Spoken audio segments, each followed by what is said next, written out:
జగన్ టూర్‌కి అడుగడుగునా ఆటంకాలు కల్పించే ప్రయత్నం చేస్తున్నది కూటమి సర్కార్. ఇది మెయిన్ రీజన్ ఏంటంటే ఓ 2, 3 ఏళ్లన్నా ఆగుతాడు అనుకుంటే మూడో నెల నుంచినే రోడ్డెక్కేసాడు, తిరిగేస్తున్నాడు. రకరకాల కేసులు పెట్టారు.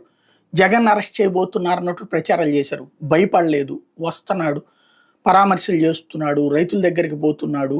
ఇట్లాంటప్పుడు అక్కడికి ఎగబడొస్తున్న జనంతో జగన్ పనైపోయిందని జనంలోకి తీసుకువెళ్దామంటే వర్కౌట్ కావట్లేదు. కాబట్టి ఈ దఫా చాలా కసిగా ప్రయత్నిస్తోంది పోలీస్ శాఖ.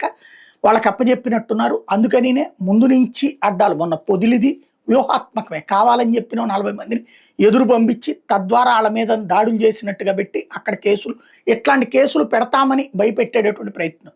దాంతో లోకల్ నాయకులు సహకరించకుండా ఉండాలన్నట్టు. బట్ ఇక్కడ అంబట, కాసు ఇట్లాంటి వాళ్ళందరూ కూడా ఆగలేదు. రజనీ కానీ వీళ్ళందరూ కూడా ఖచ్చితంగా టూర్ ఉంటుందని ప్రకటించారు. పైగా జనాల్ని రమ్మనమన్నారు. ఇప్పుడు జనాల్ని రానియకుండా 100 మందికే అనుమతిస్తామన్నారు. ఆయన 100 మందితోనే వస్తాడు అని చెప్పారు. అదే సందర్భంలో పలకరించడానికి లేదా జగన్ కోసం పరిగెత్తుకొచ్చేటటువంటి జనాల్ని ఆపేటటువంటి ప్రయత్నాలు ఇప్పుడు మనం చూస్తున్నటువంటి విజువల్స్ అన్నీ కూడా కనబడుతోంది. ఇందులో ఏదైతే వైఎస్ఆర్ కాంగ్రెస్ పార్టీ నేతలకు పక్కన నోటీసులు ఇచ్చారు, గ్రామ స్థాయి నుండి రాష్ట్ర స్థాయి నేతల వరకు, లేళ్ల అప్రెడ్డితో సహా పల్నాడు జిల్లా నేతలందరికీ నోటీసులు ఇచ్చారు. వాహనాలను వెళ్ళనీయకుండా అనేక చోట్ల చెక్ పోస్టులు పెట్టి వాహనాలను చెక్ చేస్తున్నారు. నరసరావుపేట, మాచర్ల, గుంటూరు వైపు నుండి సత్తెనపల్లి వైపుకి వాహనాలు వెళ్లకుండా ప్లాన్ చేశారు. రెంటపాళ్ల ఊర్లోకి ఇతరులు రానియకుండా ఆల్రెడీ ప్లాన్ చేశారు. గ్రామస్తులకు కూడా ఆధార్ కార్డు చూపాలని అడుగుతున్నారు. మరోవైపున ఏదైతే చుట్టుపక్కల ఉన్నటువంటి ప్రాంతాల నుంచి ఎవరు అక్కడికి రాకుండా చూసేటటువంటి ప్రయత్నాలు చేస్తున్నారు. కాకపోతే ఇప్పుడు ఏం జరుగుతుంది, జగన్ వెళ్తే ఓన్లీ చివరికి ఒక్కడిగా వెళ్ళాడు అనుకోండి, లేదా కొంచెమే జనం వచ్చారనుకోండి, చూసారా జగన్ పని అయిపోయింది. ఇప్పటిదాకా జనాలు తోలుకొచ్చేవాడు.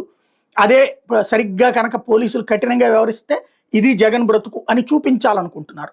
మరి అదే సందర్భంలో అక్కడ వీళ్ళు పెట్టినటువంటి ఫ్లెక్సీలు నరసరావుపేట దగ్గర తీసేయబోతుంటే అడ్డుకుంటే వాళ్ళ మీద ఇప్పుడు కేసులు, ప్రభుత్వ ఉద్యోగుల విధి నిర్వహణకి అడ్డం పడ్డారన్నటువంటి కేసులు, ఇట్లాగా కంటిన్యూస్గా జగన్ పర్యటన. సత్తెనపల్లి టూర్ ఆల్రెడీ నిన్ననే స్టేట్మెంట్లు ఇచ్చేశారు. ఏది జగన్ చనిపోయింది, ఎవరైతే నాగమల్లేశ్వరరావు అనేటటువంటి వ్యక్తి చనిపోయినటువంటిది, ఇప్పుడు జగన్ వెళ్తున్నటువంటిది అతను బెట్టింగుల వల్ల చచ్చిపోయాడు అన్నటువంటిది.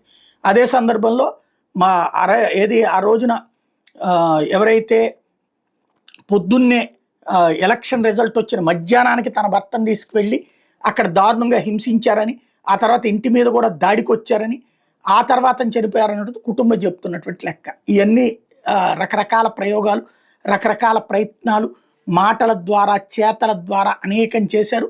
మరి జగన్ టూర్కి ఇలాగ రోడ్లు ఇప్పుడు పక్కన కనబడుతున్నట్టు ఖాళీగా ఉండేటట్టు ఇప్పటిదాకా చూడగలిగారు. ఫైనల్గా ఏమవుతుందో చూడాలి.